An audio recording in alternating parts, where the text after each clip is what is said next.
Hi everyone, let's talk about Mars and Pluto, shall we? Because they are coming together on the 14th of February to form an exact conjunction in Aquarius. This is big energy and it's big masculine energy as well. And this is happening on Valentine's Day, of course, 14th of February. So it could make for a very passionate Valentine's Day. It could also be quite a fiery Valentine's Day. We're not going to align with the negative, of course, but there is something to be said about these two energies, I guess, coming together.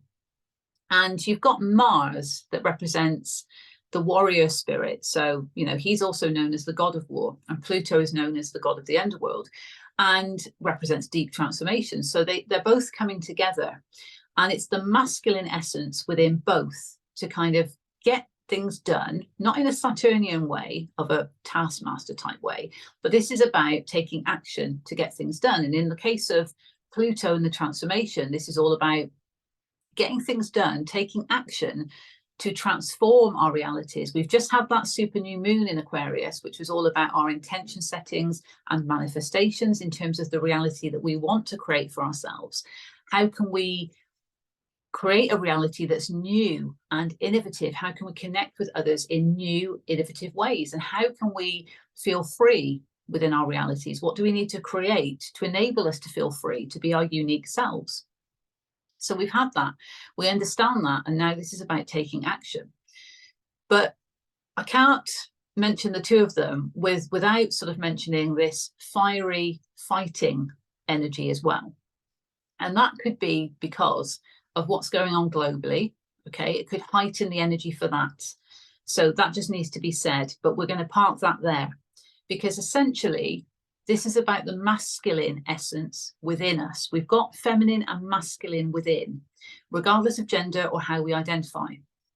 We've got the nurturing feminine side, the creator, okay, the one that can be open to receive the blessings that we want to manifest for ourselves as well. And then we've got the masculine drive to take action, to make things happen.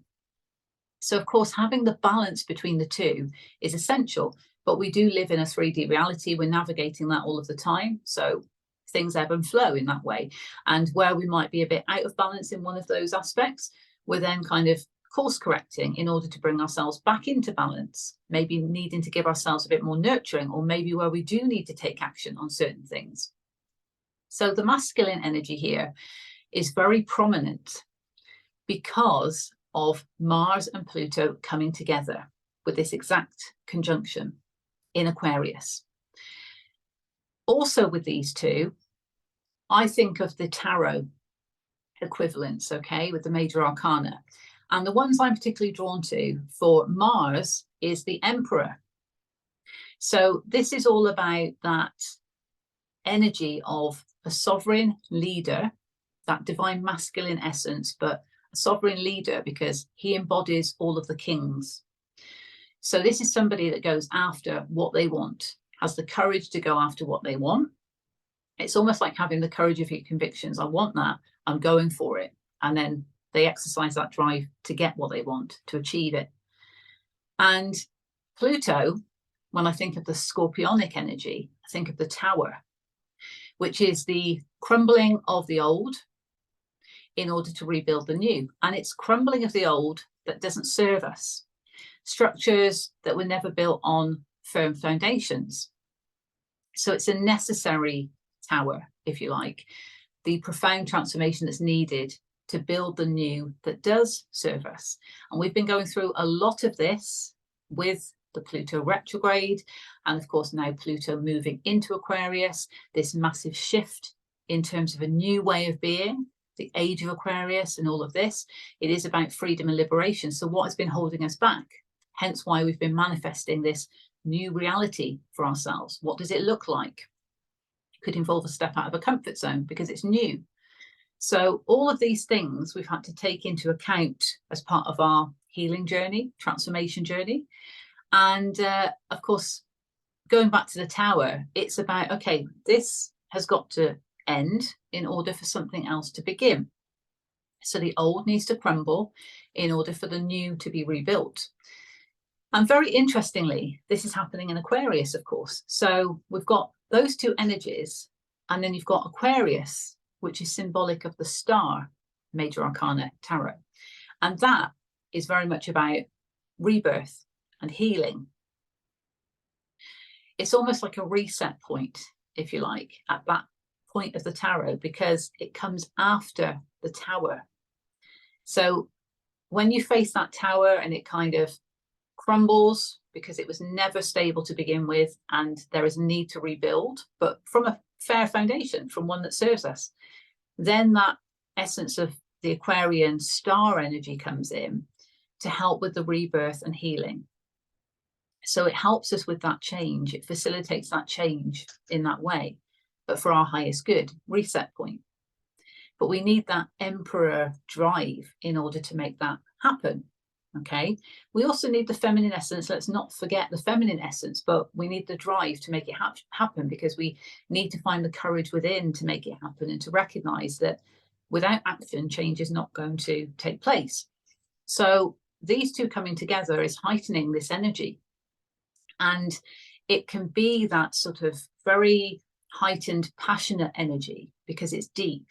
Pluto is there as well, so it's deep, and it's very transformative, profoundly transformative, but one that we're in control of because of Mars. Okay, we need to think of it like that. We're in control of our own destiny.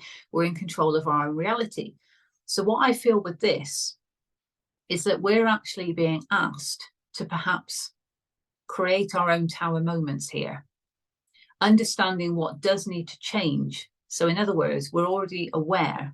We've got the memo on what hasn't been serving us, what hasn't been working for us. So we know that change is needed. And maybe there has been, or had to have been, an acceptance of this. But by doing so and going through this process, and now, of course, being in the Aquarian zodiac season, this is about now, okay, we want things to change in new ways. And this is about the energy supporting us to move this forward. So how can we actually create our own Tower moments? We don't want to go around creating unnecessary destruction. That's not what I'm saying, but I think you're with me on that one. This is about understanding what's not working for us and having the courage to make the changes. Okay, that's what it feels like to me.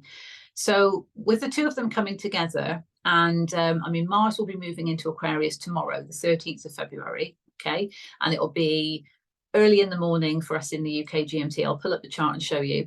And then less than 24 hours after is that exact conjunction. So of course, when Mars moves into Aquarius, there will be a conjunction with Pluto because they'll both be 0 degrees. But I'm talking about the exact conjunction, same degrees, same minutes. So that's what I'm going to focus on and look at. Okay. And then I'm going to show you the chart for when Mars goes into 1 degree, just to show you a bit of a difference, only slightly, in the chart as well. But it should be said also that the moon is going to be in Aries at this point. Mars rules Aries. So it's again about sovereignty, but that fire energy that motivates us to move forward when we consider the self, because Aries rules the first house. So let's pull up the chart without further ado, and I'll show you what's going on. Okay, so this is the one I want to show you first of all. Okay, this is the chart that shows the exact conjunction between Mars and Pluto. And when I say exact conjunction, I'm talking about the same degrees and the same minutes. So you can see that over here, 0 degrees, 46 minutes. Okay, so that's happening for us in the UK on GMT. That's happening at 6:03 a.m. on the 14th of February, Valentine's Day. Okay, and I've got various aspects that I've been drawn to within the chart that I will come on to. But first and foremost, let's go back, let's rewind, okay, and let's show you, is it that one? Is it that one? I think it's this one. Sorry, I've got so many charts here. Here we go. Mars in Aquarius. Okay, so this is the moment when Mars actually ingresses into Aquarius, 0 degrees, 0 minutes. So as I've mentioned, yes, there is a conjunction straight away with Pluto because they're both at 0 degrees. So the energy will be starting from this point. And this is 6:06 a.m. GMT on the 13th of February. Okay, so that's when it starts. But think of it like a build up to the exact conjunction point. That's what I feel it is anyway. Okay, because as you'll see there, Pluto is already 44 minutes ahead. And Pluto moves slowly. Okay, and I won't go into the whole Pluto thing now. That might be for another day. And I did do a video, an astrology report on Pluto's ingress into Aquarius and what this could mean for us going forward. So if that resonates for you, if you've not seen it, check it out on my YouTube channel. But here we have the two of them coming together at this point, because Mars will then be in Aquarius, leaving Venus behind in Capricorn. They will be getting closer together actually over the next sort of week or so. So that will be coming up in future astrology reports. But this is the moment when Mars is in Aquarius. Okay, and you can see that already in Aquarius, we've got Pluto, like I mentioned, Mercury, and the Sun, because we're in Aquarius season. Okay, and the moon will be in Aries. And at this point, the moon will be at 10 degrees of Aries. Okay, and within that Aries energy, we have got also Chiron and the North Node that are conjunct one another at 16 degrees of Aries. So I've been saying for quite a while, this is about healing our sovereignty as a collective. Well, this energy comes along with Mars and Pluto coming together, heightening the energy of we need to transform things in terms of our sovereignty, because we are sovereign. Think of that Emperor energy. If we embody the Emperor energy and the Empress energy for the masculine and feminine energy within us, okay, to create that balance, this is about the masculine side, knowing what they want and going after what they want to create change, to create profound transformation, and to become even more sovereign, because it's part of the healing journey.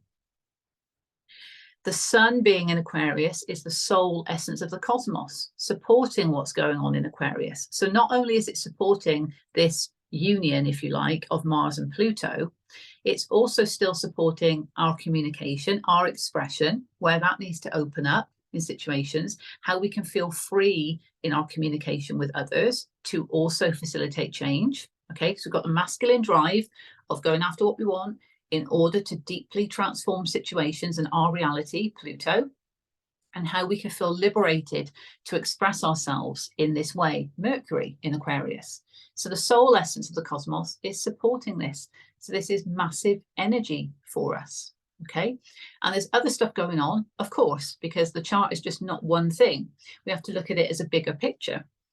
But I'm not going to labor on this section too much. I'm going to go back to that other chart.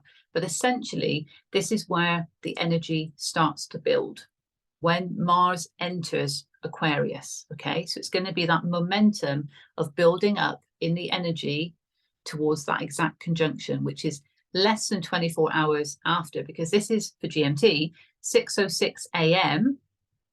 on the 13th of February, and the exact conjunction will be 6:03 a.m. on the 14th of February. Okay, so let's go back to that chart, which is this one here.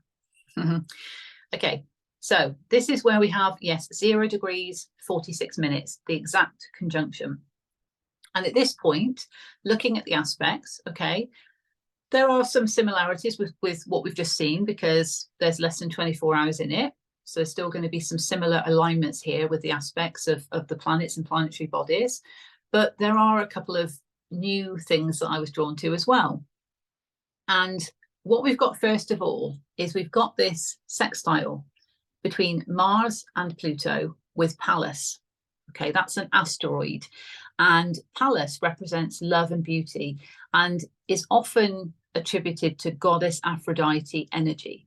She is in Sagittarius, which is also a fire sign. And Sagittarius is all about the journey, discovery, learning. So the harmonious aspect between Mars and Pluto with Pallas is not only from a self-love perspective, what we've learned, what we've discovered on our journey about the need to show ourselves love towards our sovereignty is, of course, enabling this action to now be taken. And vice versa. The action we take to profoundly transform our reality is us demonstrating to ourselves that self-love, because it's showing us that we are worthy of this change. So it's a constant journey of discovery, this reality, and we evolve all the time. So we're learning more and more, and perhaps we've had to learn just how much we need to love ourselves to facilitate this change that's needed, to create this tower moment for ourselves that's needed, because we're showing ourselves the love that we've needed to show ourselves for quite a while. So we've learned, we've discovered what it is that we need to do because we love ourselves. Okay, so that harmonious aspect is there and was also there when Mars entered Aquarius. So it's still there. Okay. But interestingly, there is also this, and I can never pronounce it correctly, so excuse me, but it's a sesqui square. Okay, I want to say sessi square, but there is a Q in it. So sesqui square, which is kind of like a minor version of a square. And I often talk about the squares to represent challenging energy. So these are sort of minor challenges, is what I would say, between Mars and Pluto with Juno. Now, Juno is also an asteroid, divine feminine asteroid. And Juno represents love and marriage. So I've been talking about Juno for quite a while because of what I've seen in the astrology relating to supportive partnerships, because love and marriage is a commitment. So think of a committed partnership, soul contract. Okay, that's a committed partnership. When you have a soul contract with somebody, and those of you that know what I'm talking about will know this is a committed partnership, okay, between two souls. So this is all about profound transformation, and these supportive partnerships are coming into play because we need to support ourselves through this change. And it's a soul contract. It's something that we've already signed up to before we incarnated here on Earth. So this is coming together. These are coming together, okay, and have been coming together. But this sesqui square is sort of like a minor challenging energy to the Mars and Pluto conjunction. And what I would say to that is, not only is it a bit of a minor challenge to the masculine essence within versus the feminine, okay, because we've got Juno, which is divine feminine energy. And of course, Mars and Pluto together against Juno, well, they're coming off as quite powerful here. So there is this challenging energy to the feminine essence. So we need to maintain and uphold that nurturing essence within to nurture us through these changes that we're making. That's very important. But also it could be challenging these supportive partnerships. It could be challenging these soul contracts because action is really needing to be taken. Okay. And this, of course, because we're in a 3D reality, is very much, what's the word I want to say? It's almost reliant on these supportive partnerships being in place in a way, because everybody's on their own journey and it might not have fully come into play as yet. So there could be some challenging aspects around it. Also within the love and marriage realm, it could just create a bit of challenging energy because of the need to really take action and drive forward transformation. So that requires that sort of commitment on both sides in order to allow the transformation to happen, to make the changes to allow transformation to happen. Okay. But I feel very much so, because of what I felt with Juno for quite a while, that this is about, you know, supportive partnerships, soul contracts, because of where we are in our reality at the moment and humanity and everything that we're going through. This is about soul contracts really needing to come together and to be delivered in that way. is what I want to say. So it's just creating a bit of a challenging energy.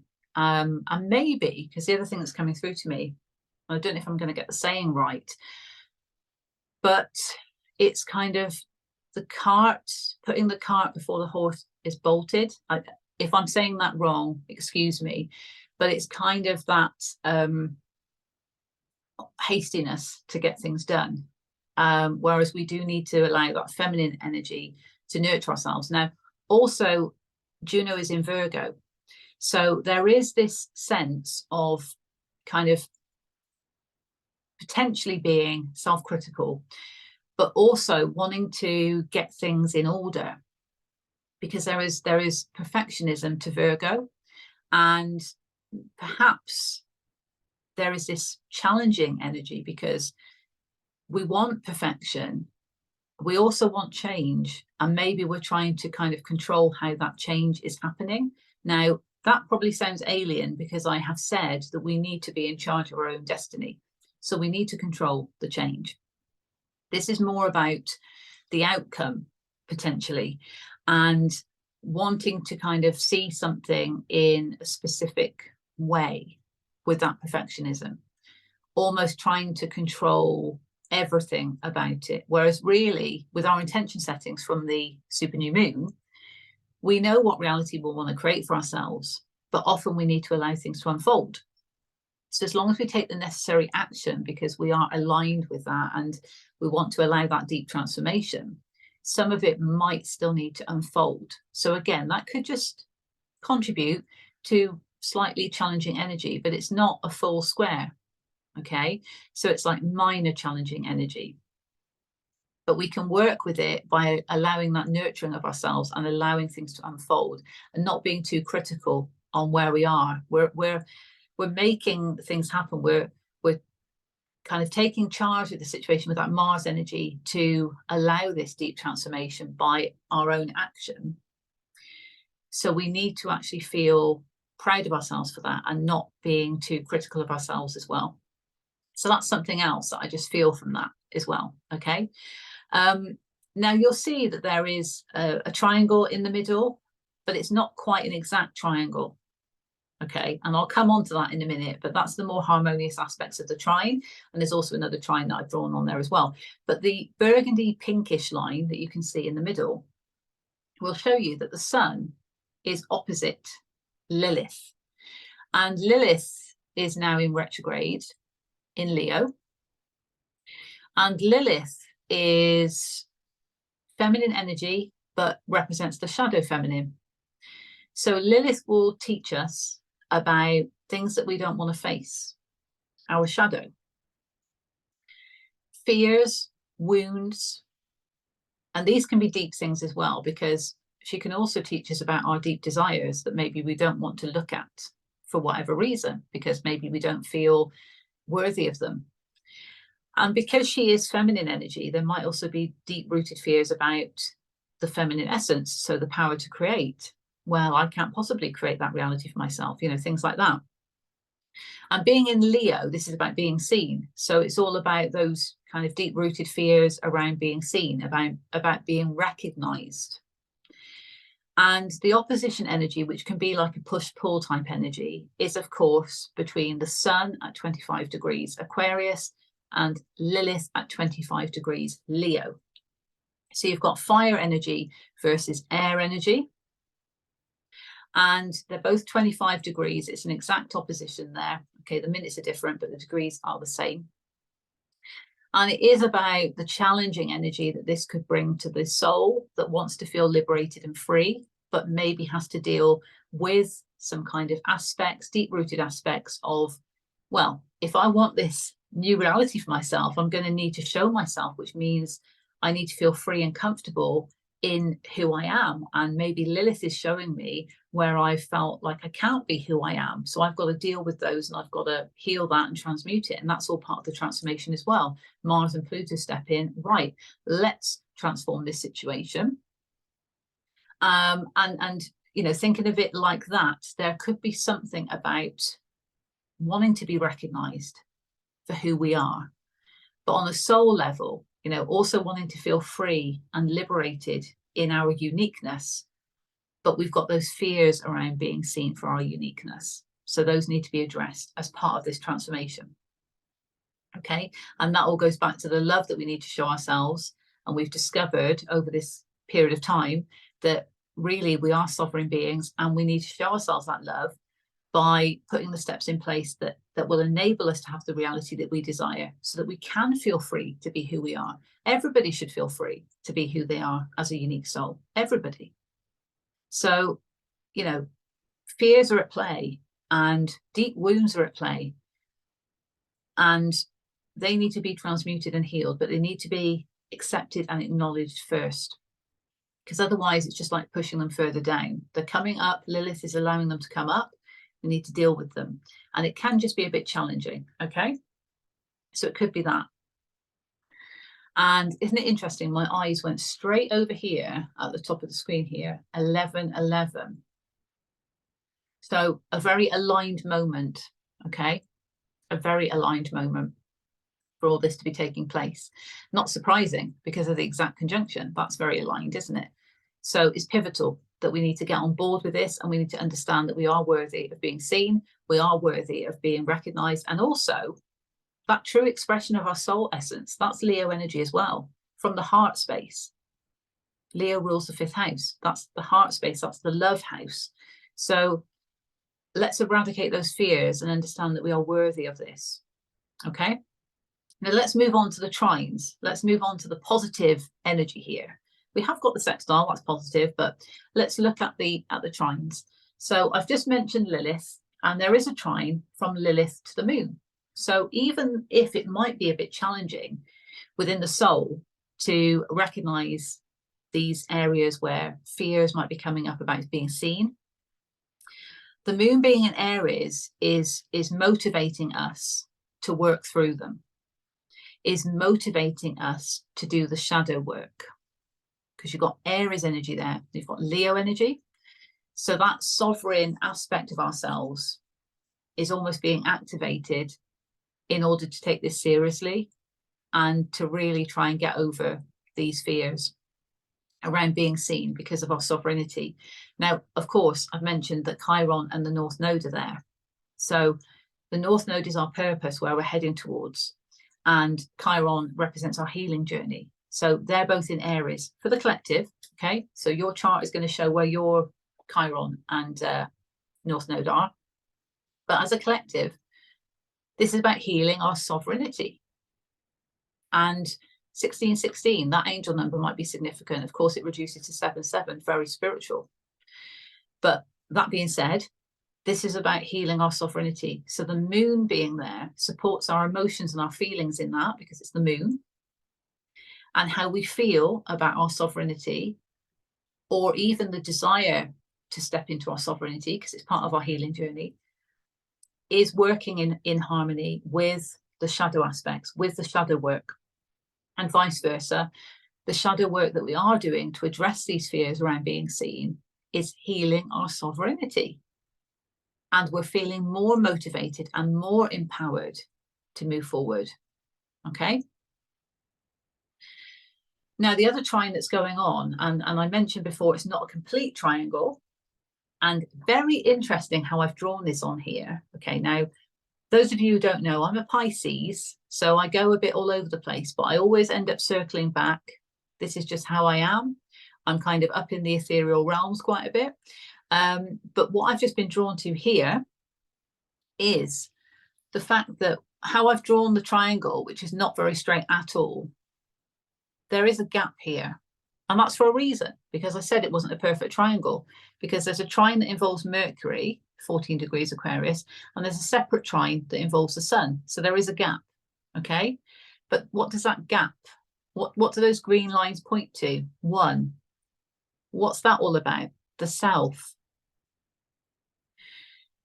So this is definitely about us driving forward our reality, to have the courage to take the action to change our reality, to bring those towers down that need to be brought down in our own life, This is not about saying go around and destruct other people's towers. This is about our own towers and having the responsibility for our own life.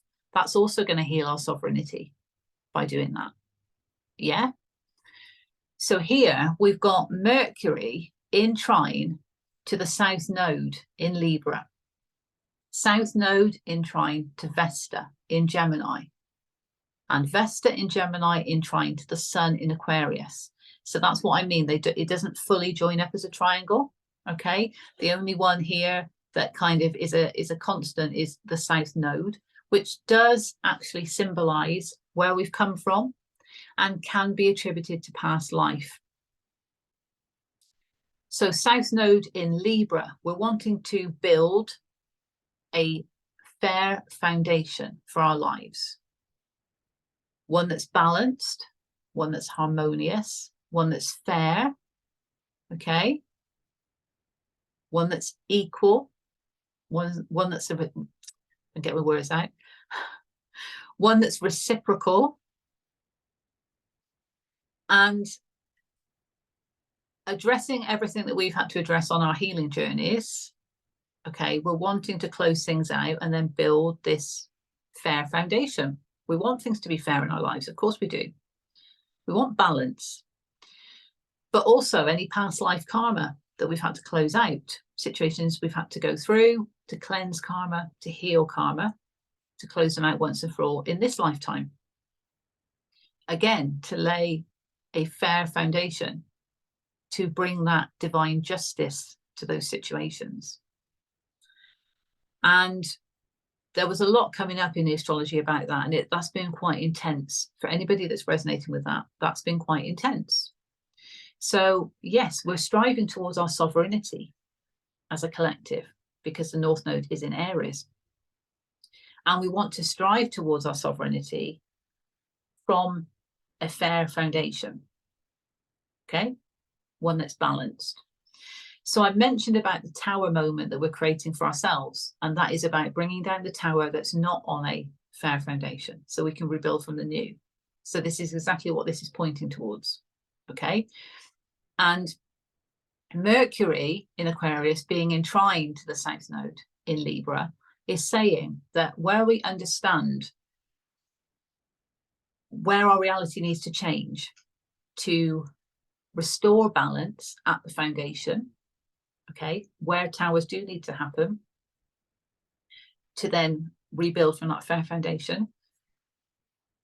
This is about feeling free to express that in our own expression to other people, how we communicate that to other people, but also how we communicate that to ourselves. Because all this trine here, it all involves air signs, thoughts, communication, okay? So logical approach, potentially, to what we need to do. And we might need to express something to someone to start building this fair foundation, or to continue building this fair foundation for those of you that have been doing it. And now with Mercury in Aquarius, there should be this sort of essence of freeness and liberation in our expression, that we feel more able to do that because we want to embody that uniqueness. So we want to express ourselves in that unique way, but also in that liberated way. Free speech, that kind of thing. So speaking up and feeling free to do so when it comes to our foundation, when it comes to closing out karma, past life or earlier in this lifetime, to lay that fair foundation so that we can then move in the direction of our sovereignty. And that's obviously healing us because it's part of our healing journey. The other trine from the South Node is going to Vesta in Gemini, the sacred flame energy. And I've talked about this quite a bit. This is also feminine energy and attributed to Goddess Bridget, okay? So this is sacred flame. This is about what is that flame to you that inspires you to create? What is that flame within you that inspires you to create? What inspires you in that way? What brings that passion out of you? And if it's a person or a group of people or an activity. Okay, that could be like a creative muse for you. Where is that for you? And being in Gemini, you know, and I've said this before in other reports, that brings this sort of curiosity to it. So if you've not quite found your sacred flame, perhaps everything that's unfolding in all of this is allowing for the sacred flame to be shown to you. And adopting that curiosity to investigate what it might be is working with the energy whilst Vesta is in Gemini. And it might be worth checking out where your Vesta is, because that's going to give you more of an indication for your sacred flame within your natal chart, which is your soul's blueprint. But collectively, okay, we might need to just investigate something else, or we might know what our sacred flame is, but there's something that we're looking into about it. And this could be about the new way forward that we're wanting to create for our reality. Maybe we're needing to investigate things, opportunities that could exist for us to do more of that activity, that project, whatever it might be, that does creatively inspire us, that does bring passion to our lives. And by doing that, that's also helping to cleanse karma. It's also helping us to lay that fair foundation that's balanced, because we're coming into balance with ourselves, because we're understanding what does inspire us and we're taking action to move towards it. Okay. And also because Vesta is in trine to the sun, this is really healing us. So I know healing is about Chiron, but this is healing us on a soul level when it comes to that sacred flame energy. That's what it feels like. And it's that resonance within the soul of, yes, that is actually going to enable me to be myself, to be my true self. I might have to just work on those fears around being seen, being recognized, that Lilith is showing me. Thank you, Lilith. But this is where I'm heading towards, and I might need to look at something from both sides. I might need to just investigate a bit more, but ultimately this is going to enable me to build a fair foundation that's balanced, that's reciprocal. And it's also going to enable me to have that free expression, to feel liberated in my expression of who I am. And that brings a lot of that, I want to say, catharsis to the soul. It's that kind of, that feeling within of being content in the soul, because you know that you can feel free doing that. You know you can feel free creating from that sacred flame energy, and how that's closing out the karma in that respect.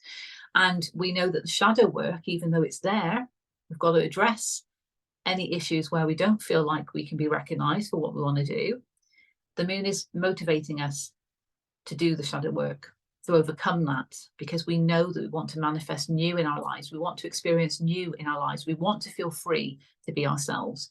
So it is enabling us to use that Mars energy of taking action now, and Pluto to profoundly transform, to enable us to bring our own towers down, so we can rebuild from the new of that what we want in our reality. Okay, beautiful. Let me just show you here the chart against the UK's chart, just to give you some context with the house system. Okay, so this is for the exact conjunction, by the way. So this is happening in the 7th house for the UK. 7th house is the house of relationships with people, places, and things. We have relationships with everything, even our thoughts. Okay, but this is about taking action to profoundly transform within our relationships with people, within our relationships with places, and within our relationships with things. Okay, which is a kind of a weird thing to say, but I think, you know, it encapsulates a lot more. It's everything that we can have a relationship with. Okay, even food. I'll use that as an example. Okay, it's the house of relationships, and it's Libra's house actually. So justice, fairness. But we know here we've got the Aquarian energy going through it. So, you know, and Mercury is also there. So that's where the freedom and liberation of expression comes in as well. The sun, the soul essence, is in the 8th house of empowerment, power and passion, but empowerment. So we can take the action to profoundly transform, to create these own towers for ourselves for the highest good, and we can feel liberated to express our true unique self in that way within our relationships with people, places, things. Okay, and if we look at the 11th house, which is connections with others, well, we've still got Uranus there, and Uranus rules Aquarius, so the planet of change, and it can be unexpected change quite often, but also freedom and liberation. So Uranus is in Taurus, worth and values. Where do we need to feel liberated and free in our connections with others to allow them to be in alignment with our worth and values? And Vesta is also there. So that sacred flame energy could be found within connections with others. And that might be something that just needs that investigation, that curiosity, because the 11th house, interestingly, has got partly Taurus and partly Gemini. So it just falls within the 11th house. Okay. So that trine that's going on is going from the sun in the 8th house to Vesta in the 11th. So the soul essence energy of feeling empowered to feel free and liberated within our connections with others, 11th house, as a result of our sacred flame, and establishing what that might be, or being curious to investigate further. And Vesta being in trine to the south node in the 4th house, foundations and family. Okay, so we're wanting, it's like the home is the house of the home because it's Cancer's house. Okay, so it's almost like the home because it's that motherly feeling of the moon. Obviously the moon rules Cancer, for those of you that don't know.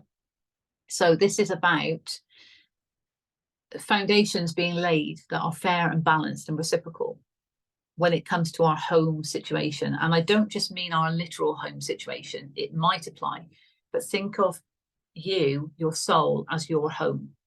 Okay, we want things to be fair in our lives because maybe things have been unfair and out of balance for some time, and this is why these towers need to be happening for the highest good. South node also across there to Mercury, of course, in the 7th. So again, relating to relationships with people, places, things. There's a lot of emphasis here for the UK's chart on connections with others, relationships, and our foundation and our home. Okay. Then we've also got Lilith in trine to the moon, and the moon is in the 10th house of inner authority and work, and Lilith is there in the 2nd house of worth and values, and she is actually conjunct the UK's natal Neptune. Okay, both in Leo. So let's not deceive ourselves around any fears that might be coming up to do with being seen, being recognized. Okay, let's use that energy in the 10th house of empowerment with our inner authority and our sovereignty in order to do the necessary shadow work. Also, let's be real and let's not be in the kind of fantasy mind of Neptune in retrograde in the UK's natal chart. Okay, so let's look at the shadow side of that, and also because Lilith is there. So we don't want to deceive ourselves. We don't want to be under any illusion, and we don't want to create fantasies for ourselves in terms of areas where maybe we are scared of being seen, but we've got no reason to fear that. That's kind of like deception, and it could be because of what other people have told you. It could be from past life situations. So these shadow aspects are coming up to show us this, that it could be relating to that, and that's what needs healing. But utilize the energy of Aries within the 10th house to motivate, certainly when it comes to the working life, if it pertains to that, if any shadow aspect is coming up about being seen and recognized in the workplace. Okay, let's motivate ourselves to heal our sovereignty, to empower ourselves to get that shadow work done, to cleanse and close out once and for all in order to move forward. Okay, and obviously that opposition between Lilith and the Sun is between the 2nd and 8th house, so worth and values versus our own empowerment. Okay, and the sesqui square is obviously between Mars and Pluto in the 7th and Juno in the 3rd. So Juno in the 3rd house of expression and communication. So potential challenges within supportive partnerships and soul contracts that relate to expression. So maybe where communication has not been happening between supportive partnerships to enable this change to be fully activated, that's where the challenging energy could be coming forth, because expression is needed. Okay, so the Mercury energy should help us, because we should be able to feel free and liberated in our expression. But if there's shadow aspects coming up, because we don't want to be seen in a situation, that could be also affecting us because of worth and values. But with expression, because Lilith, the UK's natal Lilith, is in the 3rd house as well, those shadow aspects could also be having a bit of an impact to this challenging energy, because where supportive partnerships need to come together, and maybe they haven't so far, it could be because of issues with communication and expression. Okay, and that could be because of the perfectionism that I've mentioned about with Virgo. There could be some aspects relating to that. Okay, trying to control the situation. So maybe holding back on communication and expression because of shadow aspects. And that's just causing that friction, because Mars is there saying, come on, let's do it, let's do it. So, you know, this is the thing. So it can provide that challenging energy. Okay. But the sextile there with Pallas is in the 5th house of love. So that's beautiful, because Pallas represents love and beauty, as I mentioned. And, you know, there is a bit of a conjunction with Saturn, the UK's natal Saturn. So there is that kind of, I don't know, that's masculine essence within the 5th house of love. And again, kind of rules and boundaries. There might be something to do with rules and boundaries, and for ourselves, you know, because of that love and beauty, we are showing ourselves. We're recognizing our beauty in a situation, our uniqueness in that way, our beauty in that way, and how that can also facilitate the transformation. So by putting boundaries in place, we might have enabled that to start happening. That's what I feel from that. Okay, so there we are. I'm going to stop sharing that one. And the final chart, you might be thinking, how many charts are you showing, Kirsty? Well, just one more, and only very briefly. So this one is when Mars moves to 1 degree. So this will be happening on the 14th of February still, for GMT, 13:20 in the afternoon. Okay, so there is that period of time. What is it, about 7 hours or something from the exact conjunction to this point? So that should give you an indication of the window of opportunity there. But you'll see here, and this is just the chart as an event, I haven't put it with the UK's chart. Okay, so don't take any notice about the house system. That's really when you've got 2 charts, looking at 2 charts. So this is just the event of when Mars changes to 1 degree. Okay, a lot of these aspects are similar, but there are differences. Okay, that was a contradiction in itself, wasn't it, what I said? But there are, this is the fact of it. And it will look different because they're round a different way on the wheel. Anyway, without diving into it too much, Lilith is still at play here. Okay, so Lilith is now at this point in square to Uranus, the planet of change, the planet of freedom and liberation. So there might just be some challenges because of what we've just said about the shadow work, in order for change to really come into play. Energy is fluid. Okay, this is just looking at it as a freeze frame at this particular point. But this is almost saying, right, Mars was there exactly conjunct Pluto for that period of time. And now, okay, all right, Mars is now ahead of Pluto 1 degree, still a conjunction, but, you know, 1 degree of Aquarius.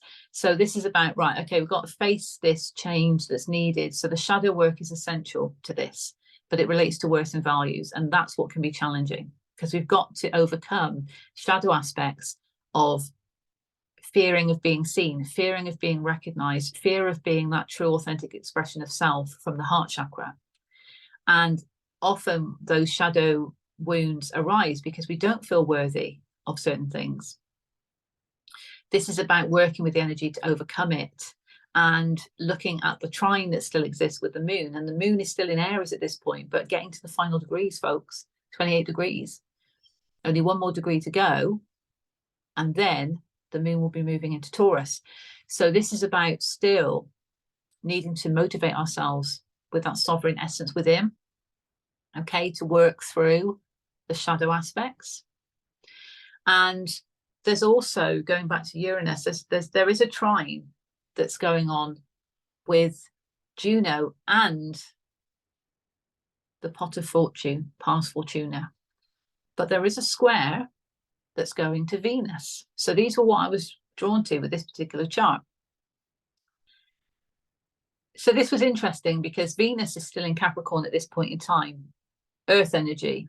Obviously, we've got Juno and pars fortuna in Virgo, earth energy, and we've got Uranus and Taurus, earth energy. Okay.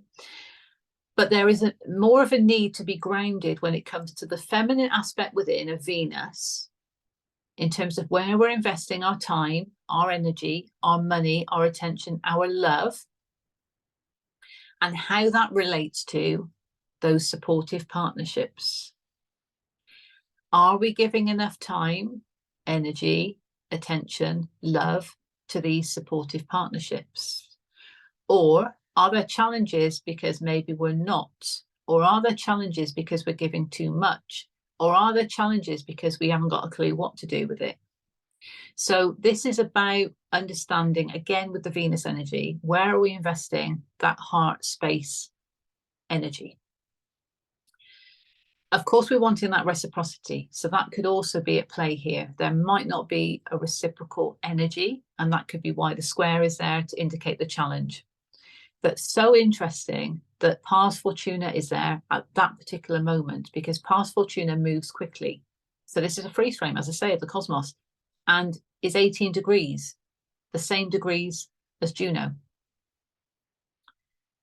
So pars fortuna, the pot of fortune, it is a very fortuitous time for these supportive partnerships to bring forth the essence of love, that Venus energy, and the return on investments, if it's reciprocal, okay? But the challenge might be because it's not reciprocal, or the challenge might be because one or both parties is not devoting enough time, energy, money, love, resources into it.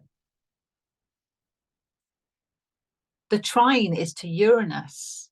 So the harmonious aspect is change, freedom, liberation. Now, it can also be unexpected change, okay? Because pars fortuna is there with Juno, this could be unexpected change in a supportive partnership, okay? Because perhaps there hasn't been that reciprocal energy up to this point. Or there may have been other challenges. Or maybe there wasn't that equal investment of resources, time, energy, money, etc., and so on. You know what I'm saying? Now, 18 reduces to a 9. And that's all about releasing. So there might also be something about releasing. With Lilith in the mix, this could be fears, releasing fears. Because if Lilith is showing us shadow aspects of where we feel like we can't be seen and recognized, that also involves a supportive partnership.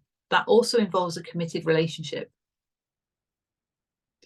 If we don't feel we can be seen and recognized in a supportive partnership, in a committed relationship, in a soul contract, then we need to work on those fears and release those fears in order to bring this together.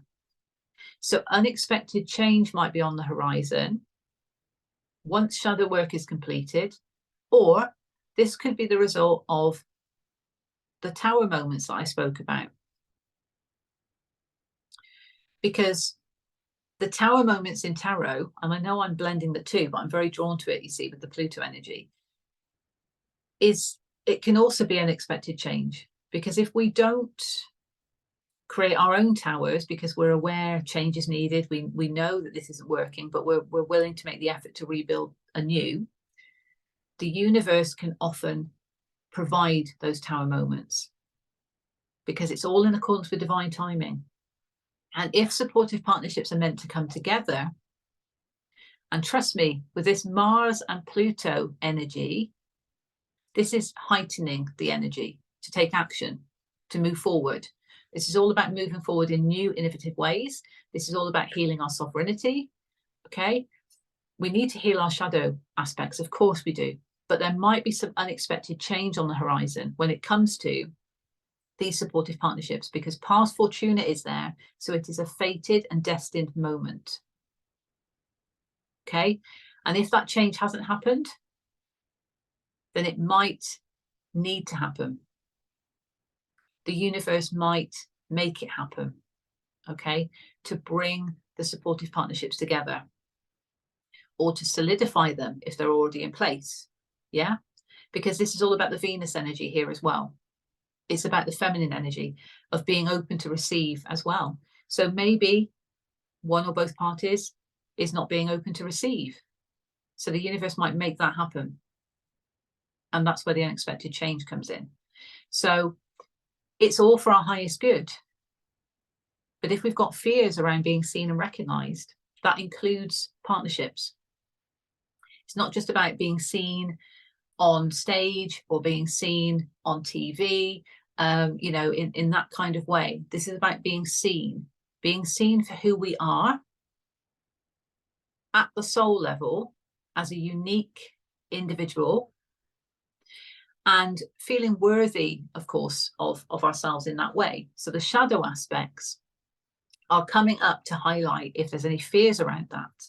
And that might be why with the Venus energy, there is this fear around being open to receive, because it's like, well, I can't possibly be seen in that situation because I'm not worthy of it. So therefore, I'm not going to be open to receive in the heart space. I'm just going to keep myself guarded. That sort of example. And then the universe is going to come along and say, this is a soul contract. You two need to sort it out. So therefore, unexpected change, tower moment, okay? Because of past Fortuna being there. I'm saying this because at this particular moment with these alignments, there is an exact conjunction here, degrees wise, between past Fortuna and Juno. Okay? And I'm going to leave it there. Actually, I won't. I'm going to just also mention that we've still got the 16-16 at the top. So reduce it to 7-7. It's still divinely guided. You know, that's just something at play that's been there for quite a while. But I'm just pointing it out because we've got the 18-18, we've got 16-16. We are healing our sovereignty here, folks. We're getting things done. We're creating these towers. But where we've got fears of being seen in a supportive partnership, where these are soul contracts, these are needing to come together. So change might be on the horizon regardless.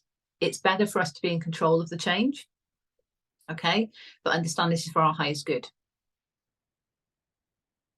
So there we are. Let's leave it there. Okay, I've not got any cards today.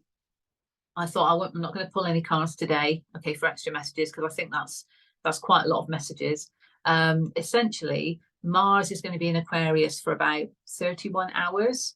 So that energy is going to be heightened, you know, and sorry, that's at 0 degrees. Of course, he's going to be in Aquarius for longer than that, but at 0 degrees, Mars is going to be there for like 31 hours or so.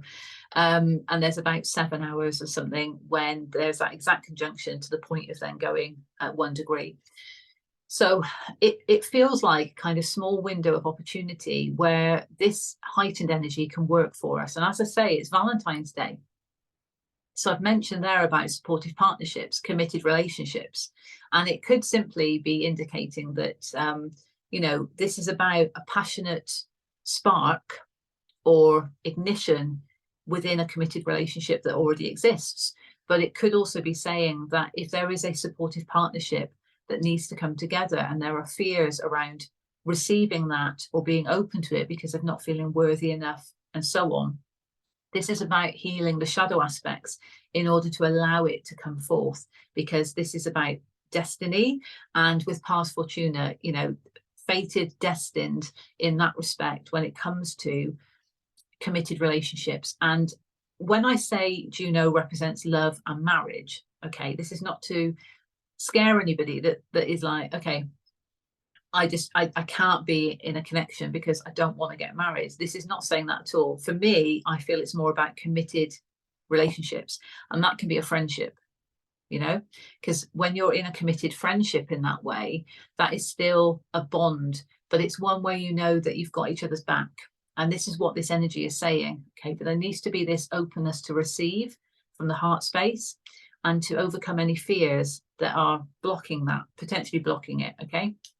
That's what I would say. But yeah, Mars and Pluto, it's definitely going to heighten things. It's definitely going to spark things. And it does bring the essence of passion. It's very masculine driven. So there's very much courage and action. And let's not forget, the Aquarian energy is all about freedom and liberation. So we're wanting to take action in our lives because we want to feel free and liberated in our reality. We want to embrace who we are. We want to connect with other people who are their own unique selves. And that would be lovely and harmonious. So this is all about the reality we want to experience for ourselves, and now having that gusto behind us to do it.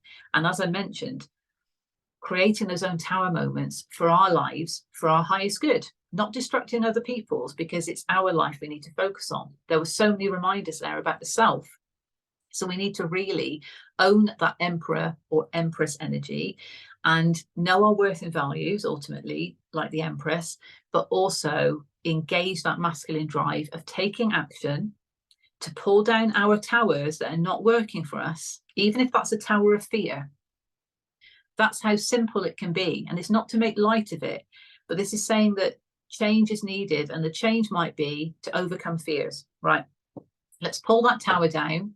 Let's address what those fears are, and then let's rebuild anew. So it's understanding what that tower might be for you and putting the stepping stones in place to take the action because of the Mars energy and its profound transformation, Pluto energy. Okay. Sending you love and blessings, and I'll see you on the next report. Take care. Bye for now.